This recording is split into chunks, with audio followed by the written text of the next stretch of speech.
Hindi yung inuunahan, pinapailan yung mga nagsisiwalat para mahirapan, para sumuko, para bumigay, para manahimik. Ayun po nangyayari ngayon doon sa ating brain meeting. Kung saan lupalop ng Pilipinas sila pumupunta para mag-bail. We should stop this. Gusto niyong bawiin ang tiwala ng taong bayan. We should stop this. Gusto ninyong ipakita sa gobyerno na wala kayong tiwala sa ating gobyerno, sumama po kayo sa rally ng UP. Because yan po ang aming gustong ipahatid sa ating pamahalaan. Para po gumawa sila ng paraan na bawiin ang tiwala ng taong bayan. Hindi para labanan ang gobyerno, kundi para tulungan ng mga nasa gobyernong ma-realize hindi tama ang iniisip nila na sila-sila lang. Mas marami pa nga po yung pulis eh. Pag nandun kami sa Senado, mas marami ang pulis. Paniwala kayo sa amin. Pero ngayon hindi. Mas marami na po ang tao kaysa sa pulis. And this is what I can tell you. Hindi kayo makakahingi ng reinforcement sa mga ibang lugar dahil magkakaroon din ng rally sa mga bawat lugar na kinalalagyan ninyo. Mauubos po ang pulis. Hanggang sa maniwala kayo sa taong bayan, maniwala kayo sa boses ng taong bayan, hindi na po kami masaya sa ginagawa ninyo. Kapeni, ano lang ako, no? Kasi sa bait ni General Garcia, ngayon ko lang siya talaga nakita yung salita pa lang, daman-dama mo yung gigil talaga na nakakaloko na masyado itong dinaranas natin sa ating bansa. Sir, mapunta po tayo sa usaping flood control. Sir, dito po sa grounds, ano po ang nakikita ninyo?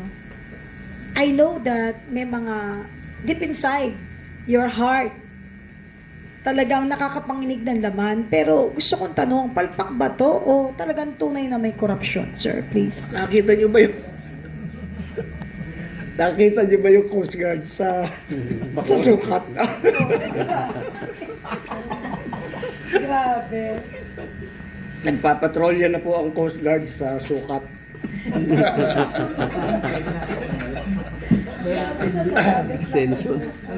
Seriously po, seriously. Merong mga flood control na pinakitang nagawa na sa Ilocos Norte. Pero natibag. Ng tubig. Wala palang bakal, puro semento lang. You see? So ganito po tayo lokohin ng ating gobyerno. Ganito po tayo nakawan ng ating gobyerno.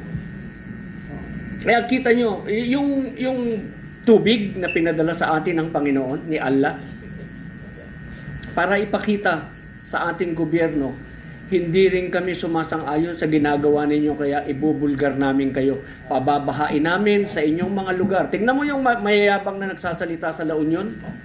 O, di ba lubugan San Fernando, lubugan La Union? O, paano ka ngayon? Sa Ilocos, nagiba yung flood control. Walang bakal, simento lang.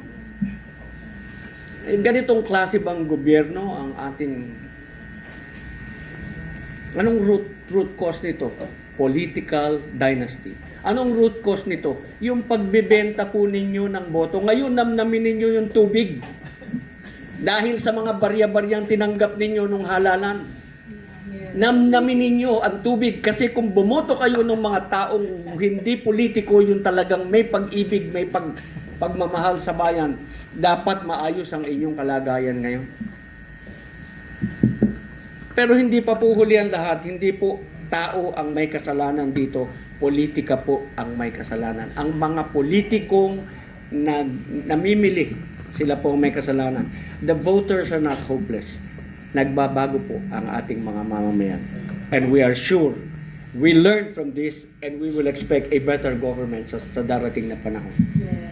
Yes. Talagang tunay na totoo sinasabi ni General. Tayo ha?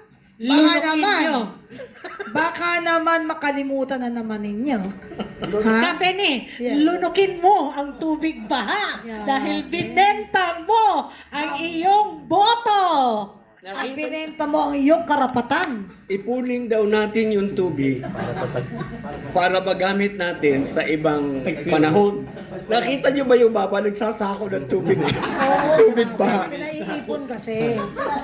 So, pinaiipon kasi. Alam mo, talagang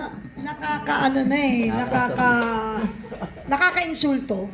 Pero parang hindi naman paulit-ulit, parang masokista ang Pilipino, ha? Hindi ko nilalahat. Paulit-ulit tayong iniinsulto, pagdating na naman ng bibigyan ka ng karapatan, mamili, ayan ka na naman, magpapauto ko na naman sa matatamis nilang mga salita. Hoy, ngayon, if I were you, all you can do is lahat ng mga kababayan natin na may Facebook, lahat ng may nagpo-post at nag-share ng mga nangyari nitong past few weeks, past few days, mga baha, i-post nyo ng i-post. Why? Para doon sa merong mga amnesia, nakakalimutan agad, tapos konting himas, ayan na naman, wag naman. Kung gusto nyo magpakatanga, wag ka naman damay ng iba. So, all we can do is to support through sharing. Because sharing is caring. Mapunta naman tayo, General, sa usaping accountability. General, sino po ba ang dapat managot dito? At ano pong dapat gawin ng gobyerno ngayon? Eh di nung araw, meron tayong arrest the pusher, di ba? Jail the ano. O ngayon, let us arrestuhin na lang po natin yung mga pinangalanan, dalhin din natin sa korte so that makita ng taong bayan, inaaresto na yung mga congressman, inaaresto na yung mga contractor na congressman. Pakita nyo lang po sa tao na pinapanagot ninyo yung mga dapat managot. Hindi yung kinikitil ninyo yung boses ng mga nagsisiwalat ng katotohanan, lumalaban para sa bayan. Pagkatapos, madaliin po ninyo yung bail hearing ni Senator Marcoleta, yung kay Congressman Mike Defensor, kay Senator Jinggoy. And then you allow the senators to participate in the proceedings kasi yung po kasing impeachment is a constitutional duty. It is an extraordinary power ng Senado na ipinataw ng ating saligang batas sa Senado. Dapat po yung mga senador, they are not prevented from attending the sessions because kailangan po sa pananaw ng framers ng Constitution, you need the wisdom of 24 senators to be able to come up with a very fair decision para sa kung sino man yung nasasakdal. Mabigyan ng pagkakataon yung nasasakdal na magpaliwanag ng sarili niya. Yung po esensya ng impeachment.